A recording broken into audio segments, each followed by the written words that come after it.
The Saskatchewan Roughriders are 2.5-point favorites against the Hamilton Tiger Cats on Sunday for the second half of a home-and-home set between the two teams. The Riders will race a 10-point fourth quarter deficit at Tim Hortons Field in week 2 to win on a Brett Lawther field goal, while Kean Schaefer-Baker caught 2 touchdown passes from Trevor Harris. On the other side, Bo Levi Mitchell off to a hot start, but will need Tim White to drop fewer passes or none at all moving forward to give this team a better chance to win. Hodge, can the Ticats pull off the upset at Mosaic Stadium? Here's my qualm. Last week, I said I think these teams are going to split the home and home, so I was taking Hamilton to win at home, and then I would take Saskatchewan to win at home.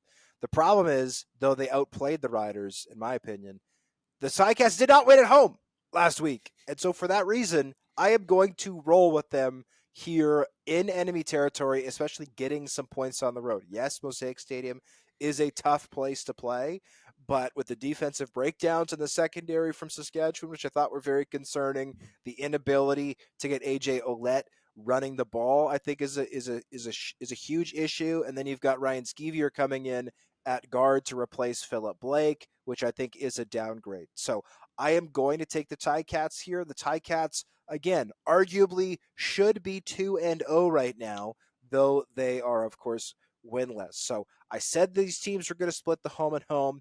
I'm rolling with that. I'm taking the Tabbies with full the credit to the Saskatchewan Roughriders. They're 2-0. They're at the top of the West Division right now. Everything's rosy in Regina. But this wouldn't be the CFL unless we got Riderville just a little bit fired up, just a little bit nervous. So I think this is the week when all of the problems that we've seen in those first two tight victories come to manifest, come home to roost. Those discipline issues are going to manifest at home. And I think the Riders dropped this one like they should have dropped the one last week to the Ticats, but in a much worse situation for them in their home stadium. The Riders flat out need to be better at home than they've been the last 2 seasons. 4-5, a losing record in 2023, 3-6, a losing record in 2022. And Corey Mace has talked about it with this team. He comes from being with Ryan Dinwiddie for a number of seasons in Toronto, that expectation of winning at home and having a winning record. And I think this is a prime opportunity, the first 2 games for the Riders, where they can learn from those mistakes, correct some of that discipline and these silly penalties they've been taking, in and around and after the whistle, and get a win at home. I think AJ Ouellette is a guy that's going to run possessed because he is disappointed with his lack of production through the first 2 weeks. And there's just something about this Riders team that they didn't flinch those first couple of weeks in the fourth quarter. Yes, they were down, and there are definitely some issues for this team to correct.